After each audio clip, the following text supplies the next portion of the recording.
अपनी कई समस्याओं के लिए कई बार हम स्वयं जिम्मेदार होते हैं। हर समय हर जगह बात करने की आदत कई बार हमें मुसीबत में डाल देती है।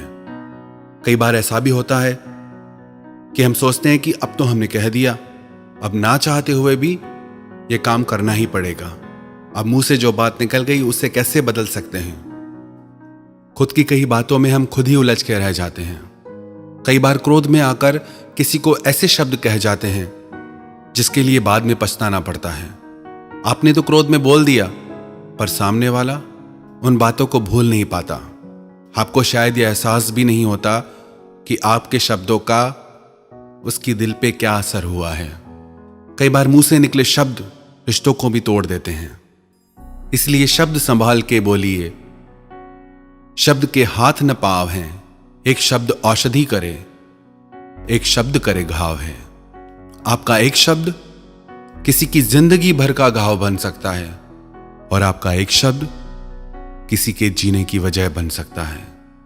आप विचार करें कि आपकी वाणी कैसी है। कई बार लोग कहते हैं कि हम तो सच कह देते हैं, फिर किसी को मिर्ची लगे तो लगे।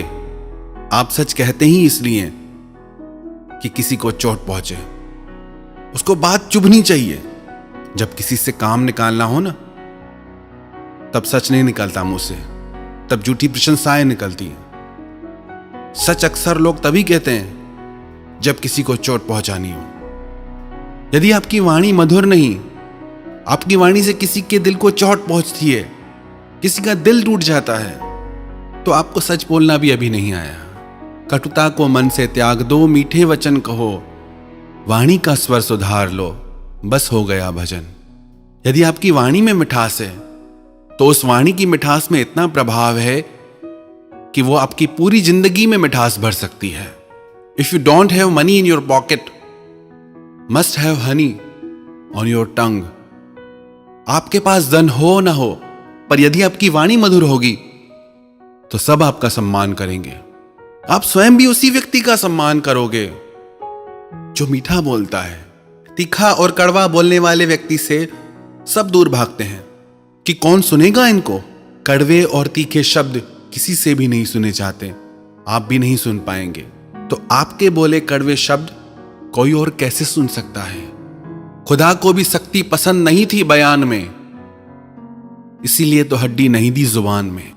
तो क्या बोलना है, कैसे बोलना है, कहां बोलना है, कितना बोलना है, यदि हमें इन सब बातों की समझ हो जाए तो जिंदगी की सारी उलझनों से हम दूर हो जाएं। एक बार राजा भोज अपनी रानी के महल में गए। उनकी रानी अपनी सखियों के साथ बैठ के बातें कर रही थी। तभी राजा वहां आ गए और रानी से कुछ कहने लगे। तो रानी बोली, आओ मूर्ख। यह सुन के राजा को बहुत बुरा लगा कि रानी ने मुझे मूर्ख क्यों कहा। राजा उस समय तो वहां से चला गया और अपनी सभा में आके बैठ गया। वहां जो भी आता राजा उससे कहता, आओ मूर्ख।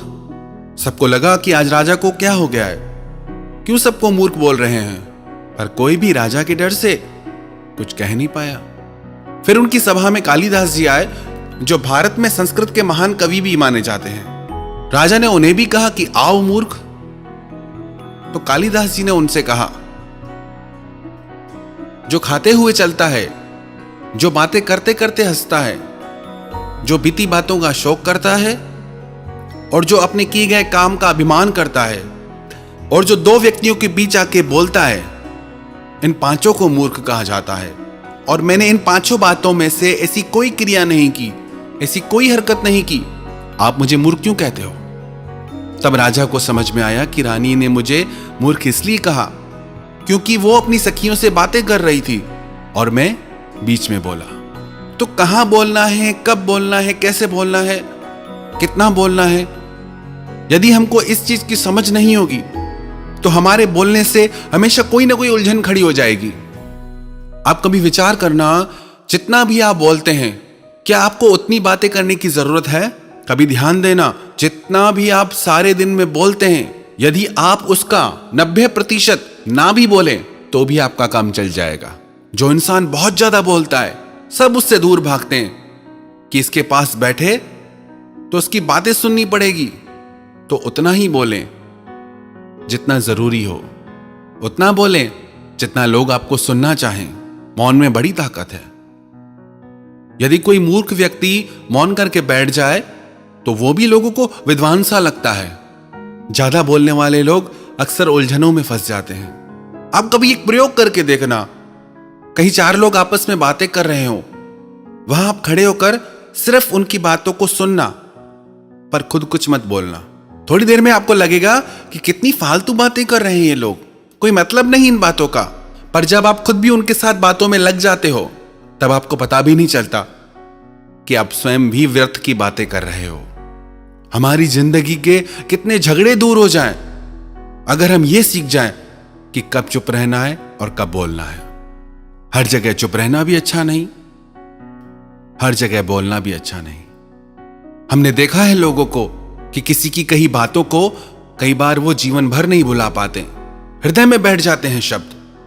किसी के प्रिय वचनों को लोग हृदय में बिठा लेते हैं, कई बार किसी की कही कड़वी बातों को भी लोग हृदय से निकाल नहीं पाते। आपको आपके जीवन में कौन सा स्थान मिलेगा वो आपके बोलने पे निर्भर करता है कि आप कैसे बोलते हैं। आपके बोलने पे निर्भर करता है कि आपको सम्मानजनक जीवन मिलेगा या आपको अपमान मिलेगा। आपके बोलने पे निर्भर करता है कि लोग आपको प्यार करेंगे या लोग आपसे परेशान रहेंगे। और चीजों की चाहे हमें समझ हो या नहीं हो, पर इतना जरूर करें कि अपनी बोलचाल को थोड़ा संयमित करें, सभ्य करें। जितना हम बोलते हैं उतना बोलने की हमें जरूरत नहीं। यदि हमारे पास धन है, अगर हम जरूरत से ज्यादा खर्च करेंगे तो हो सकता है एक दिन हमें तकलीफ हो जाए। ऐसे ही वाणी है, जरूरत से ज्यादा इसका उपयोग करने पर हमें परेशानियों का सामना करना पड़ता है। कई बार लोग कहते हैं कि अच्छा हुआ उस परिस्थिति में हम चुप रहे, हम बच गए, क्योंकि हमने कुछ बोला ही नहीं। यदि बोलते तो फंस जाते। हम कई बार बोल के खुद को खुद फंसा लेते हैं, फिर कहते हैं क्या करें। तो अपनी वाणी को संयमित कीजिए और उतना बोलिए जितना जरूरी हो, और वो बोलिए जिससे आपका भला हो, जिससे औरों का भला हो, जिससे सबका भला हो। किसी की दिल टूट जाए ऐसी वाणी मत बोलिए। हां, सच बोलिए, सच बोलना भी चाहिए, पर अपनी सच्चाई में थोड़ी मधुरता भी लाइए। आप अपनी वाणी को ऐसा बनाइए कि हर कोई आपको सुनना चाहे कि थोड़ा और बोलो। ऐसी वाणी मत बनाइए कि लोग कहें कि बस अब चुप करो। आप चाहें तो अपनी वाणी से सब कुछ प्राप्त कर सकते हैं, और आप चाहें तो अपनी वाणी से सब कुछ गंवा सकते हैं। सब आपके हाथ में।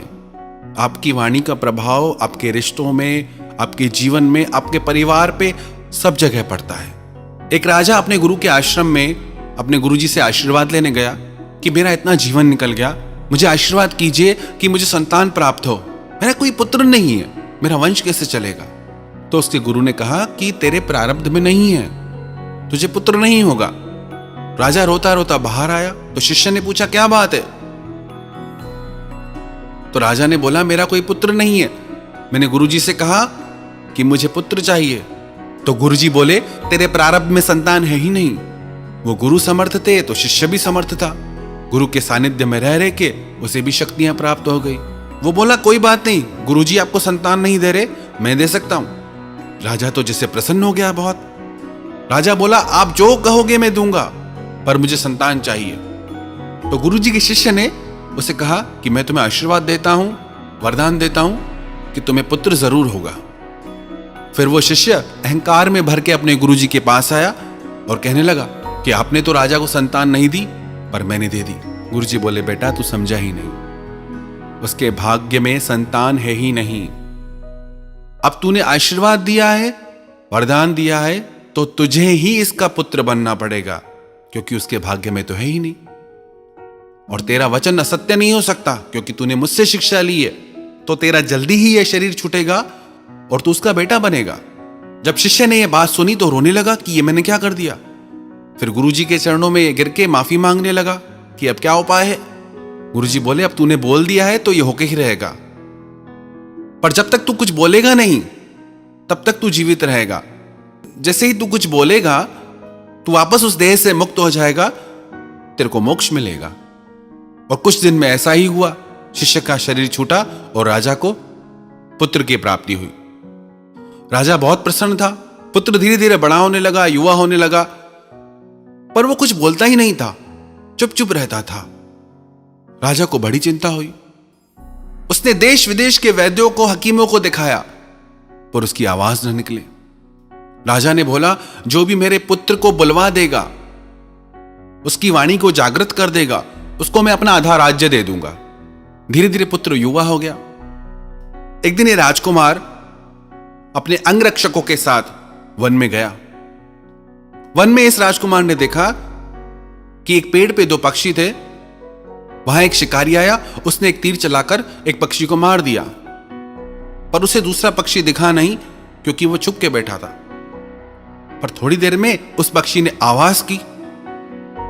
जिससे आवाज की, उसकी आवाज पे शिकारी ने दूसरा तीर चलाया और उस पक्षी को भी मार गिराया। यह देख के वो राजकुमार चिल्लाने लगा, बोलने लगा कि बोला तो मरा, बोला तो मरा। कई बार उसने ऐसा बोला। सब अंगरक्षक ये देख के चकित रह गए। वो राजा के पास दौड़ के आए कि राजकुमार बोला। तो राजा ने अपने बेटे से कहा कि बोल के दिखाओ, पर अब राजकुमार कुछ बोले ही नहीं।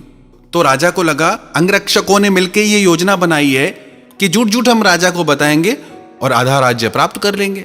राजा ने कहा कि आप लोगों ने झूठ बोला, इसीलिए आप सब लोगों को मैं फांसी पे चढ़ाऊंगा। जैसे ही राजा ने यह फरमान जारी किया, तो अब राजकुमार फिर बोलने लगा कि बोला तो मरा, बोला तो मरा। अब तो राजा भी हैरान हो गया कि राजकुमार बोलने लगा और बस एक ही शब्द बोलता जाए कि बोला तो मरा। तो राजा ने कहा कि आप ये क्या बोलते हो? आपने आज तक जीवन में बात नहीं की और आप बोलते हो बोला तो मरा। तो राजकुमार बोला कि मैं कोई आपका बेटा नहीं हूं, मैं उस गुरु का शिष्य हूं जिसने आपको वरदान दिया था। गुरुजी ने आपको मना किया, पर मैं बोला तो मैं मरा। मुझे आपका पुत्र बनना पड़ा। वन में एक पक्षी पेड़ के पीछे छुप के बैठा था, पर जैसे ही वो बोला, वो भी शिकारी के हाथों मरा। इधर ये अंगरक्षक बिल्कुल सुरक्षित थे, पर जैसे इन्होंने बोला मेरे बारे में, तो इनको भी फांसी लगने लगी। बोला, महाराज, अब मैंने भी बोला है तो मेरा जीवन यहीं पूरा होता है। कई बार हम अपने बोलने की वजह से ऐसी ऐसी बातों में फंस जाते हैं जिनसे हमारा दूर दूर तक कोई लेना देना नहीं होता। आप यदि ये सीख जाएं किससे बोलना है, क्या बोलना है, कितना बोलना है, तो आपकी जिंदगी की सारी परेशानियां दूर हो जाएंगी। आपकी जिंदगी की अधिकतर उलझनें आपके बोलने के वजह से ही आपके जीवन में है। माता पिता से क्या बोलना है, गुरु से क्या बोलना है, बच्चों से क्या बोलना है, बीवी से क्या बोलना है, मित्रों से क्या बोलना है, समाज से क्या बोलना है। हर किसी से आप एक जैसी बात नहीं कर सकते। ये विवेक यदि आप सीख जाएं, तो आपका जीवन संवर जाए। तो अपनी वाणी को सुधारिए। यदि आप अपनी वाणी सुधारेंगे, तो आपका जीवन भी संवर जाएगा। यदि आपको बोलने की कला आ जाए, तो आप दुनिया जीत सकते हैं। यदि आपको बोलना आ गया, तो पक्की बात है, आपको जीना आ गया।